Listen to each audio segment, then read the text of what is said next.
So it is the eve of the Rise of Skywalker, and I feel like we're finally getting a scrap of the story that we deserve to get in The Force Awakens.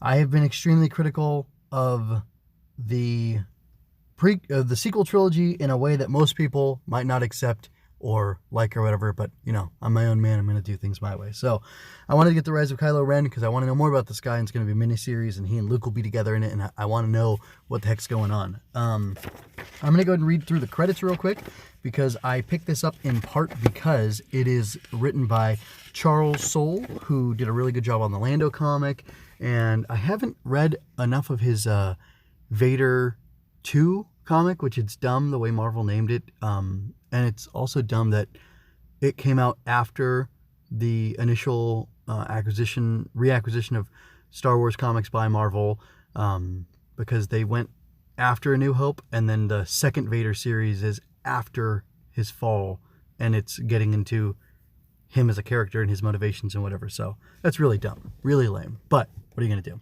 So the writer is Charles Soule. The artist is Will Sliney. I like the art. GURU-eFX is the color artist. I don't know what that means. I got to look into that. Or GURU-eFX. And then Travis Lanham is the letterer. The cover artist was Clayton Crane. And I like the cover. It's simple. It's direct.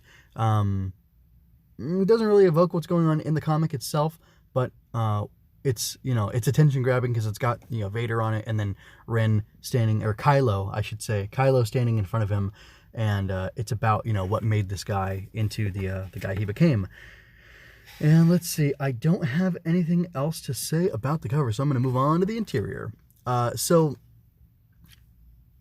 anyway, the thing about this comic that's interesting to me is that it sets up an interesting... It actually sets up the Knights of Ren, who they are, what they do, what their purpose is, in a very limited fashion. And that is to say, it shows that they are this band of killers who have to have proficiency in the Force, or some, you know, the feel of the Force, which they call the Shadow. And they have to be willing to murder people. And besides that, we don't really learn much, except, I guess, maybe they're all about destruction. While I do like Charles Soule as a writer, and I think he did a great job with Lando, Lobot, with the Panther people that were in that comic, and even I think he got to get, well, no, the Sidious dialogue, it was so minimal, anybody could have written it well. Anyway, but he gave pathos to Lobot and Lando, which was incredible, something I did not expect. And I thought the dialogue was all pretty good in that comic. Oh, there was the Ugnaught too, which, did the Ugnaught speak in English, in basic? I can't remember that. Anyway, so the thing is that the dialogue from the Knights of Ren is lame. It feels like they're trying to be so cool and so edgy because they're so dark. And they're so dark, they're just obsessed with the darkness, and they want to make things darker. In fact, that's why they burn things. So, because when things get burned, they become dark, like them and their souls.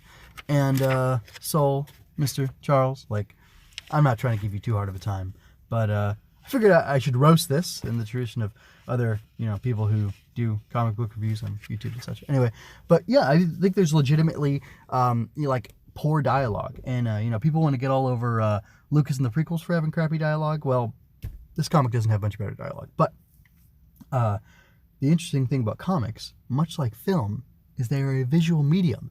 And I have to say hats off to Sliney. Anyway, the artist does a really good job. As much as I don't like the Knights of Edgelords, or the Edgelords of Ren, they come off really well. The way that the action is choreographed is fantastic. And I mean, they look good. Like the form, like, I don't know if Sliney's tracing, or, like, I want to say, hold on, let me be politically correct. I want to say Sliney isn't tracing, but like, he could have been. I mean, maybe he's just a really good artist, which I think is the case. Even like people, the security guys, like laying on the floor dead, like, it's a good, like, it, you know, it's good work, and the environments look really good. They're very not evocative, they're very distinct, so that's really cool. But yeah, the art's good. The coloring's really good. The Jedi, man, I gotta say, I don't know what to say about the Jedi. Well, anyway, I have a whole thing I could talk about the Jedi for a long time. But basically, the story. I'm not even gonna spoil the story. I'm not gonna give great details on the story because you should go read this comic for sure. I don't know why it took me so dang long to say that, but you should be reading this comic. I really enjoy the conflict between the Jedi who confront Ben Solo after the destruction of the temple and after the fight with Luke. Now, some of the stuff with there's an element in the story where Ben and the three Jedi, none of them can feel Luke in the Force. And if this is going to lead into how he cut himself off from the Force, I have a hard time believing that he cut himself off instantly and that it wasn't after everything that went down, after some time of reflection, after seeing the temple destroyed. But we do get an interesting insight. I'm not gonna spoil that. We do get an interesting insight into. You really see, and I felt a ton of sympathy for Ben Solo in this comic because he does have a voice speaking in his head. I'm going to give you one spoiler, and I'll wait a couple seconds. He has a really cool ship that looks like a cross between the Ebon Hawk and the Millennium Falcon, which was pretty pleasing to me, which, I mean, you could argue the Millennium Falcon, or the Ebon Hawk's a ripoff of the Millennium Falcon, and I wouldn't fight you on it. But it looks like if, like, the two of them had a baby, that's what the ship would look like. That's pretty cool. And actually, the Jedi, they have these ships that are kind of like B-Wings that are pretty cool, actually. Like a cross between a B-Wing and, like, the Twilight from Clone Wars. Anyway, that's pretty cool. But regardless of that, we get to see how nuanced Ben is. Like, you understand why he would attack Luke and why he killed him. He felt like he had to kill him in that moment, and according to himself, he did the right thing. And then he goes, and this is the big spoiler, when he goes and seeks counsel from... Well, one more thing. As he's leaving, these Jedi pursue him, and he has an opportunity to kill them. He disables their engine, and one of them, who was who was like, we gotta kill this guy, basically, is proven wrong. She realizes that Ben did show restraint, did show mercy, and that he used his talents as a pilot and a starfighter, and his his connection with the Force to gently incapacitate them so that he could get away, because he just needs time. There's so much going on, and the story, what's going on with Ben, is happening in such a compressed fashion that it's understandable why people would act a fool and why they would do things. But I think these Jedi were failing. He told them that he accuses them. He says at one point, "You're not Jedi because you're afraid."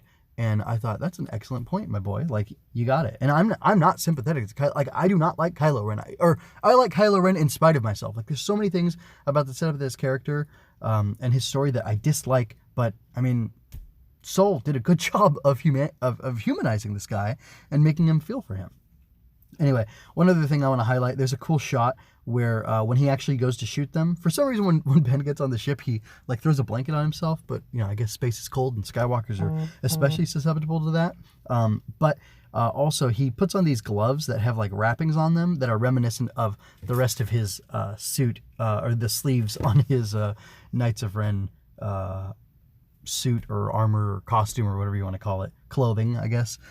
Which I didn't like that. I thought that was kind of lame, but it is kind of cool because it evokes the imagery from the films, whether you like them or not. And it's nice that there's that connection, that like the way he's even hitting the buttons, the way position where his hands are on the I don't know what you call those, the joysticks or whatever in the ship. It looks good, and it all works visually. It feels very visually cohesive, if not a little silly that it's blending in with the movies right away, even after this stuff just happened. But there is, I don't know, there is an interesting moment. Oh, I can understand. So yeah, I said I'm not going to spoil that, except for this one factor, which I will spoil, because this is a pretty dope comic so far, and I like it.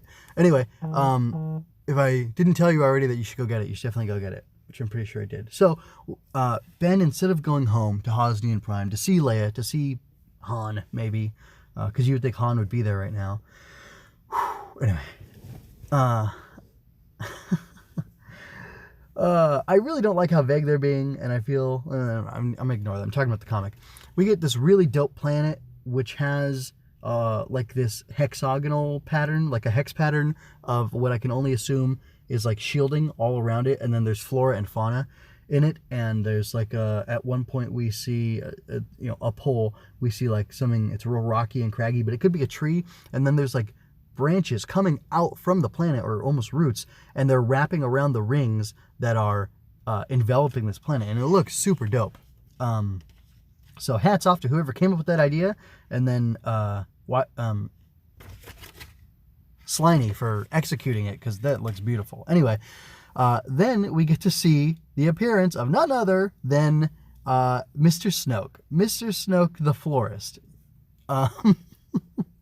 Snoke's in green and brown robes. He looks like an earth wizard or something, and he's got a crazy like leather hat on, and he's in like if you've ever seen a statue of the Virgin Mary, he's like in the Virgin Mary pose, like with arms wide open, just waiting to welcome Ben in. And it's really cool on the main picture where he shows up. I'm pretty sure his throne in The Last Jedi is in that room, and he sits up there and does whatever dark side stuff he does in the room. But he and Ben have kind of an interesting discussion. Ben comes over to him, and Snoke hugs him, and after a little while of holding him, Ben hugs him back, and then they have a discussion about, Snoke thinks that Luke is actually still alive, and that he wouldn't be that easy to kill, and he asks Kylo what he wants to do now.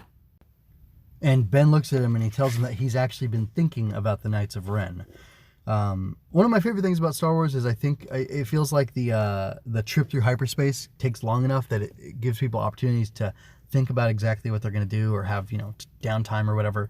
And I imagine that as he was traveling to go see Snoke in his nursery, his plant nursery, that he thought about everything that was going on, and the fact that maybe now he wanted everything to burn and become black like his soul or whatever. But I don't know. I don't know why. Let me see. He said, I've been thinking about the Knights of Ren. Does that mean he wants to go out and kill all the Knights of Ren, or he wants to become one of them? It's kind of complicated. It's unclear, and I don't know. I like where it's going. It made me excited actually for the next one and to know what's happening. And another interesting thing, the way Snoke looks, that Pablo Hidalgo of the Lucasfilm Story Group told us like 3 years ago was a congenitive defect, or that's just how he was born. Ben in this asks Snoke, or says to Snoke, "Oh, look what Luke Skywalker did to you." And Snoke responds with like, "Oh, look what he did to you, dude." Trying to kill you, drive you out, whatever. And I just gotta say, again, buy this comic. It's good, or get it through whatever means you deem necessary and proper, just like the government. But I do not understand for the life of me why these people don't have their act together, why they're not telling a consistent story, and I will no longer believe the corporate lies that these people have everything under their control, because clearly they don't, based on the lies that they've told us. The lies of the Jedi. Or maybe I should say, the lies of the Lucasfilm Story Group. Anyway, thanks for sticking with me. Check out mjmunoz.com for more of my work. I'm an aspiring author who will gladly accept your financial support through Ko-fi, or you can buy merch from my Redbubble store. Swinging Through Comics can be found on YouTube, iTunes, Google Play, Stitcher, and mjmunoz.com/STC. Relevant links are in the show notes. If you had a good time, like and share this. Subscribing to that bell to catch me next time I'm swinging through comics. And by the way, questions for you. What did you think about this comic? Did you like it? Do you think it gives enough? Do you think it is engaging? And would you have liked to have seen something like this before The Force Awakens? I'm just wondering, because I sure would have. Anyway, I'm out of here.